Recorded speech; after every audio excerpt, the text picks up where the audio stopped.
দুই তিনটা কথা বলতে চাই। আপনারা আওয়ামী লীগের শাসন দেখেছেন, বিএনপির শাসন দেখেছেন। এখন আপনাদেরকে অনুরোধ করব, ন্যায়ের শাসন, সুশাসন, চাঁদাবাজ মুক্ত, দুর্নীতি মুক্ত একটা শাসন দেওয়ার জন্য। এইখানে যদি নিজের পায়ে নিজে পুরা করেন, আপনাদেরকে কেউ সাহায্য করতে পারবে না। দিল্লির দাসত্ব থেকে আমরা বের হতে চাই। এখানে মুক্তিযোদ্ধা এবং 2024 সালের জুলাই যুদ্ধের সম্মেলন এখানে মিলন ঘটেছে। এটা অন্য কোনো জায়গায় এই মিলন ঘটেনি। জাতিকে সিদ্ধান্ত নিতে হবে, আপনারা কি ভারতের দাসত্ব করবেন না বাংলাদেশের জনগণের খেদমত করবেন? আমরা যারা এখানে উপস্থিত হয়েছি, আমরা জনগণকে শাসন করার জন্য উপস্থিত হইনি, আমরা জনগণের সেবক হিসেবে কাজ করার জন্য উপস্থিত হয়েছি।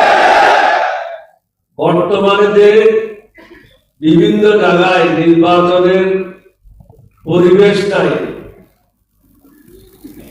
এবং সকলের জন্য সমান সুযোগ নাই, এটা যদি সৃষ্টি করা না হয়, প্রধান নির্বাচন কমিশনার, অন্যান্য নির্বাচন কমিশনাররা যেভাবে জেলে গেছে, আপনাদেরকেও আগামীতে জেলে যেতে হবে। অন্যের পিছনে যাবেন না, কারো দাবেদারি করবেন না, দাবেদারি করবেন বাংলাদেশের জনগণের। দেশের জন্য যেটা ভালো সেটা করবেন। এখনো মানুষ ন্যায় বিচার পাচ্ছে না। নির্বাচন কমিশনে তারা অনেকেই বৈধতা পাওয়ার জন্য বা কাকে অবৈধ করার জন্য যে দরখাস্তগুলি দিয়েছে, এইগুলি ঠিকভাবে পর্যালোচনা করে রায় দেওয়া হচ্ছে না।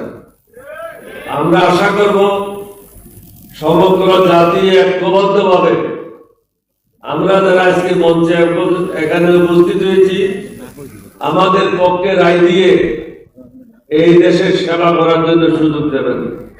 আপনাদের সবাইকে ধন্যবাদ। সুন্দর ভবিষ্যৎ কামনা করে আমার বক্তব্য এখানে শেষ করছি। আসসালামু আলাইকুম ওয়া রাহমাতুল্লাহ।